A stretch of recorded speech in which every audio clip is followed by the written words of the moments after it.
નમસ્કાર, સત્યમેવ જયતે લાઈવ ન્યૂઝમાં આપનું સ્વાગત છે। વંદે માતરમ ગીતના અપમાનના આક્ષેપને લઈને વડોદરા શહેર ભાજપ દ્વારા વિરોધ નોંધાવવામાં આવ્યો છે। સોનિયા ગાંધી સામે માફીની માંગ સાથે શહેર ભાજપના કાર્યકરો દ્વારા કેન્ડલ માર્ચ યોજવામાં આવી હતી। આ કેન્ડલ માર્ચમાં વડોદરા શહેર ભાજપના કાર્યકરો મોટી સંખ્યામાં જોડાયા હતા અને વંદે માતરમ ગીતનું સન્માન જાળવવાની માંગ કરવામાં આવી હતી। ભાજપના કાર્યકરોએ વંદે માતરમ ગીતના સન્માન અને રાષ્ટ્રભાવનાના મુદ્દે પોતાનો વિરોધ વ્યક્ત કર્યો હતો। સાથે જ સોનિયા ગાંધી દ્વારા સમગ્ર મામલે માફી માંગવામાં આવે તેવી પણ ભાજપ દ્વારા માંગ કરવામાં આવી છે।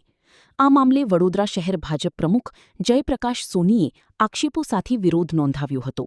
15 દિવસે કોંગ્રેસ કાર્યાલય ખાતે જે ધ્વજવંદનનો કાર્યક્રમ હતો તેમાં પૂર્ણ વંદે માતરમનું ગાન કરવામાં આવ્યું હતું, પરંતુ કોંગ્રેસના નેતાઓ જ્યારે પૂર્ણ વંદે માતરમમાં 2 કડીઓ પૂરી થયા બાદ જ્યારે પૂર્ણ વંદે માતરમની શરૂઆત થાય છે તો અસહજ થઈ ગયા। અસહજ થવાથી અટક્યા નહીં।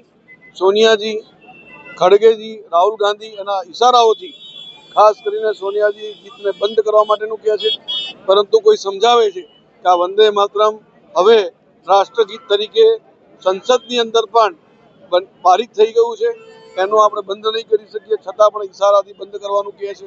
ખૂબ શરમજનક ચેષ્ટા કરે છે। ખરેખર આ બહુ જ સખત શબ્દોમાં અમે વખોડી કાઢીએ છીએ। કેન્ડલ માર્ચ પણ એટલા માટે કરી છે કે વંદે માતરમ એક માતૃભક્તિ, આપણે જે માટીમાં જન્મ લીધો છે એનું માતૃભક્તિ માટેનું ગાન છે। બંકિમચંદ્ર ચટ્ટોપાધ્યાયજીએ આજથી 150 વર્ષ પહેલાં આની શરૂઆત કરી હતી, એનું ગાન રચના કરી હતી અને અનેક શહીદોએ આ વંદે માતરમ બોલતા બોલતા ફાંસીના માંચડે ઝૂલી ગયા છે। અનેક સ્વાતંત્ર્ય વીરોએ આ વંદે માતરમ બોલીને સ્વતંત્રતા અપાવી છે।